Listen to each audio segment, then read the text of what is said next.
Zurück aus der Werbung. Jetzt geht es erstmal weiter mit Golfen. Großer Promi-Auflauf bei der Eagles Charity Golfers Night im Hotel The Room. Eine bunte Mischung bekannter Namen aus Wirtschaft, Sport, Society und Showbusiness traf sich zum fröhlichen Get-Together im Ballsaal des eleganten Hauses, um bei Wein und Dine ordentlich für den guten Zweck zu spielen. Ich sprach mit dem Gastgeber des Abends. Hallo, herzlich willkommen. Dankeschön. Was kann uns denn heute hier erwarten? Ja, wir versuchen ja bei jeder Veranstaltung so viel wie möglich an Spenden zu sammeln, um denjenigen zu helfen, die es dringend notwendig haben. Und das macht natürlich auch Riesenspaß. Also wir leben ja nach dem Motto Spielend helfen. Was gibt es denn zu gewinnen? So was Spezielles? Ich habe gelesen, eine Golffahrt mit irgendeinem Promi oder so. Ja, ist richtig. Ja? Also wir wollen den Otto heute Abend versteigern, also eine Golfrunde mit Otto Waalkes. Aber wir haben auch andere Preise. Wir versuchen ja über diese Möglichkeiten Gelder zu generieren. Das ist ja was ganz Wichtiges für uns. Und das gelingt uns eigentlich immer ganz gut. Also wir wollen mindestens 100.000 heute hier einspielen. Ja. Und in der Golfwelt ist es auch, dass es die weibliche Bevölkerung zunimmt, die Golf spielt, oder ist das schon immer so gleich? Ja, wir haben eine schlechte Quote nach wie vor. Also ich schätze ungefähr 3/4 männliche Mitglieder und 1/4 nur weibliche. Aber die Weiblichen sind auf dem Vormarsch und viele möchten sich auch gar nicht outen, je nach Berufsgruppe, dass sie Golf spielen. Politiker zum Beispiel wollen sich überhaupt nicht outen. Aber da sind wir dran am Arbeiten, dass auch viele Jugendliche oder Jüngere heute Golf spielen. Ja, ich fange auch demnächst an. Dankeschön. Okay. Danke. Indira Weiß, eine der jüngeren weiblichen Golfspielerinnen, bekam erstmal ein dickes, fettes Kompliment von mir. Indira, du siehst wunderschön aus. Vielen Dank. Was trägst du denn heute?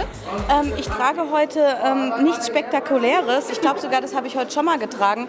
Aber ich finde, auf einer Charity-Veranstaltung für einen guten Zweck, da muss man nicht noch Hunderte von Euro für ein Kleid ausgeben. Und deswegen recycle ich dann gerne mal und ziehe einfach was an, was ich schon mal getragen habe. Wir sind ja hier für einen guten Zweck. Spielst du auch Golf?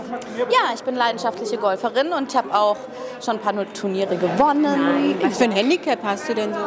Ich habe eigentlich gar kein gutes Handicap, aber in meiner Klasse spiele ich ganz gut. Also, und ich, naja, das darf man eigentlich nicht so sagen. Aber sich hochzuspielen ist manchmal gar nicht so schlau, dann gewinnt man nicht mehr. Es ist besser, ein schlechtes Handicap zu haben und gut zu spielen, aber mehr verrate ich nicht. Danke für den Tipp. Und wirst du auch morgen spielen? Morgen? Na, natürlich spiele ich morgen mit unserem Präsidenten. Wo ist er denn noch? Ja, mit dem standst du gerade. Genau. Genau. Ja, nee, ich weiß schon, wer das ist. Ich wollte nur gucken, wer das ist. Ja, wo er ist, ich weiß. Genau. Dann wünsche ich dir viel Glück und sammelt alle, hoffentlich kommt viel zusammen. Immer schön spenden und deswegen machen wir das. Ich hoffe auch, dass heute viel zusammenkommt. Das hoffe ich auch. Dann schönen Abend. Danke. Irene Shear, ein Eagles-Mitglied, erzählt mir über ihre Leidenschaft. Wir sind hier bei dem Eagles Charity Golf Event. Sind Sie als Gast hier oder was passiert hier? Ich bin eine Eagles seit 22 Jahren. Also ich bin ja quasi fast mit der ersten dabei gewesen. Und wir waren zufällig in Berlin. Ich habe ja einen Auftritt morgen. Ich kann ja leider nicht spielen morgen, aber also wir haben gesagt, ja klar, natürlich unterstützen wir wieder. Und deshalb sind wir dann auch hier. Schön. Haben Sie denn einen Auftritt in Berlin morgen hier? Nein, es ist ein bisschen außerhalb, aber also ist dann auf dem Weg wieder nach Tirol, weil da wohnen wir. Und was erwarten Sie vom heutigen Abend? Viele Freunde treffen und viele Spenden einsammeln? Das wollen wir auf jeden Fall. Deshalb gibt es uns auch, dass wir auch viele Menschen auch ein bisschen helfen können, die auf den Schattenseiten des Lebens sind. Und wir haben auch sehr viele Millionen schon eingespielt. Und das macht wirklich Sinn, dabei zu sein. Und sein Hobby natürlich auch als Hilfsmittel zu nehmen. Aber wie gesagt, morgen schaffe ich nicht, weil ich doch singe. Darf man Sie denn fragen, da Sie ja auch Golf spielen, welches Handicap Sie haben? Mich selber, glaube ich. Das ist gut. Fußball macht es auch Spaß. Es macht Spaß, also offiziell 26. Ich habe es auch gespielt mehrmals, aber im Moment ist nicht so gut Anfang der Saison. Ja, dann wünsche ich Ihnen noch einen angenehmen, schönen Abend. Dankeschön, wünsche ich auch und ich hoffe, dass morgen wirklich tolles Wetter ist, auch für alle, die spielen. Ja. Diese beiden Herren im Partnerlook sind Sven Martinek und eines der angesagtesten DJs, DJ Senai. Da wollte ich natürlich mittendrin sein. Zwischen euch so beide so. Hi, wir sind jetzt beim Charity Golf Event. Spielt ihr Golf? Ich habe es mal probiert. Ich war mal auf so einer Driving Range, ich glaube Bad Saro war das. War eigentlich ganz lustig, weil man so einen ganzen Tag draußen war und an der Luft war. Ich habe aber, glaube ich, hatte ein ganz schlechtes Handicap. Ich habe mich immer ein bisschen schwer damit getan, weil man sieht immer selten tätowierte Türken auf dem Golfplatz. Das ist immer so ein bisschen imagebehaftet. Aber die letzten Jahre auch immer wieder regelmäßig auf der Driving Range gewesen. Es juckt schon in den Fingern, also es macht schon tierisch viel Spaß. Aber bis jetzt hat sich die Gelegenheit noch nicht wirklich gegeben, die Platzreife mal zu machen. Aber ihr beide werdet doch, die ganzen Golferfrauen würden ihre Männer links liegen lassen, um zu euch. Ich glaube, es macht mehr Eindruck, wenn man es auch kann. Ich habe letztes Mal gehört von so einem, wie heißt es, Blacklight Golfing. Das gibt's, da bist du in so einem dunklen Raum und die Bälle und Schläger leuchten. Und du spielst wie auf Droge. Das würde ich gerne mal machen. Mit cooler Mucke zu deiner Mucke. Ja, mal gucken, wie wir das heute miteinander vereinbaren können. Hier ist auch heute Ich werde heute Abend auch noch mal auflegen. Ab 10 Uhr bin ich dann, ab 10, 11 bin ich, glaube ich, am Start. Ja, und dann werde ich meinen Beitrag leisten. Er rockt ja alles, ne? Auch. Ja, er rockt im alles. schauspielerischen Bereich rockt er im musikalischen Bereich. Richtig. Dann habt ihr viel Spaß. Danke. Und für den guten Zweck sammelt. Yes. Yes. Dankeschön.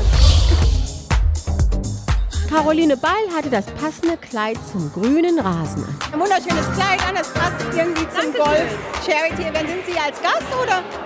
Nee, ich bin ein Igel. Also ich bin eine von denen, die versuchen mitzuspielen und für einen guten Zweck Geld zu generieren. Also spielen Sie auch regelmäßig Golf? Also ich versuche es. Ich habe gerade gestern ein bisschen gespielt, aber es ist eine sehr zeitaufwendige Sache. Also jedes Mal, wenn ich spiele, denke ich immer, oh, das ist so schön, das müsstest du öfter machen. Aber ich habe echt nicht so viel Zeit. Ich habe ein kleines Kind, ich habe einen Job, ich habe Hobbys, Freunde und irgendwie, das ist leider nicht immer so ganz einfach, Golf zu spielen. Das Ziel der Veranstaltung, nämlich eine hohe Spendensumme zu generieren, konnte dank der großzügigen Sponsoren und Auktionsspenden erreicht werden. Und so wurde sicherlich am nächsten Tag beim Golfturnier bei optimaler Bedingung die Schläger geschwungen.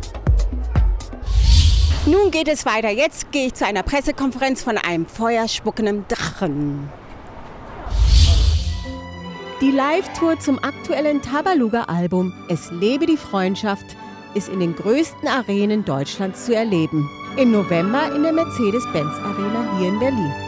Bei der Pressekonferenz mit Peter Maffay und Heinz Hönig zeigte uns Regisseur Rufus Beck anhand einer LED-Wand das gigantische Bühnenbild mit den Zeichnungen, wie es dann ab Herbst live zu sehen ist. Ich sprach mit Peter Maffay.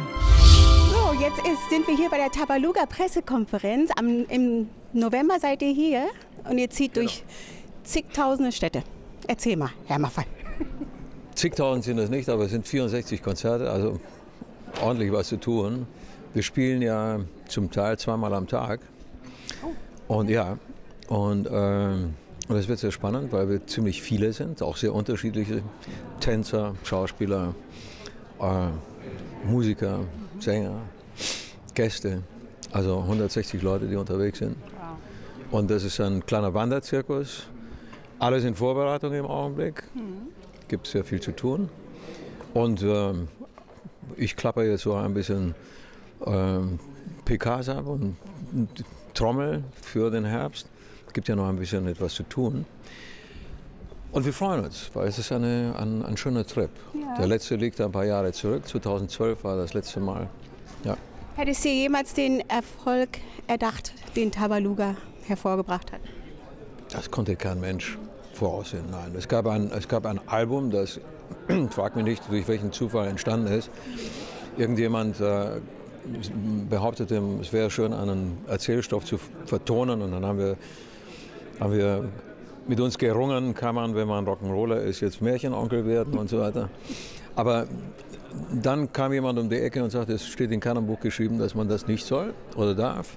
Wir haben es versucht und ursprünglich sollte es wirklich auch nur das sein.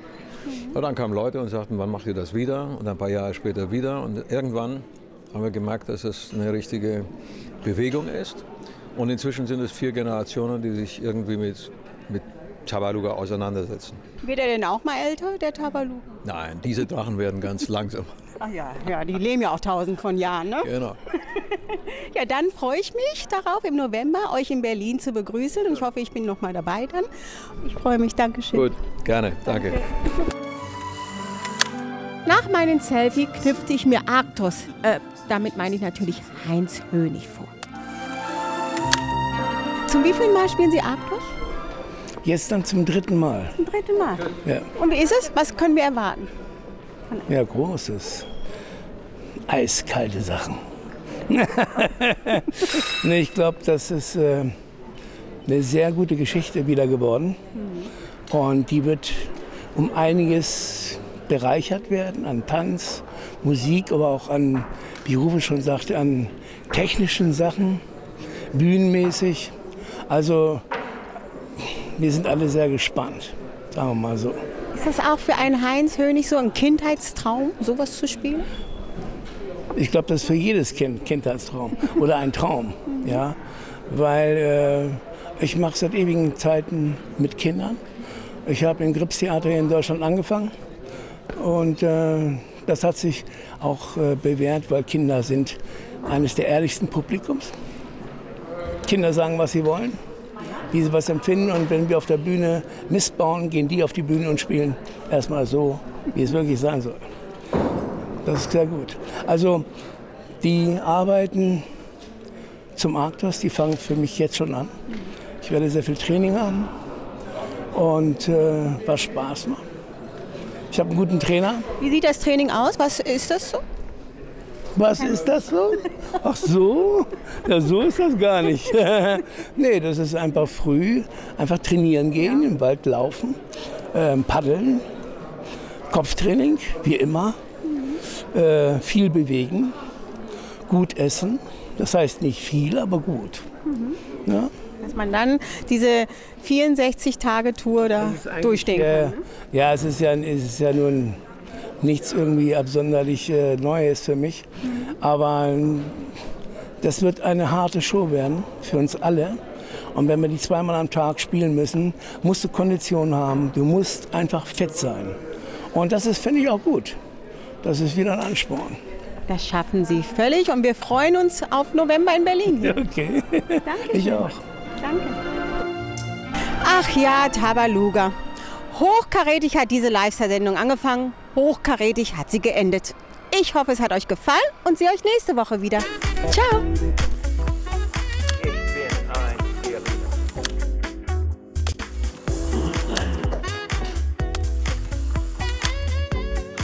Berlin, Berlin.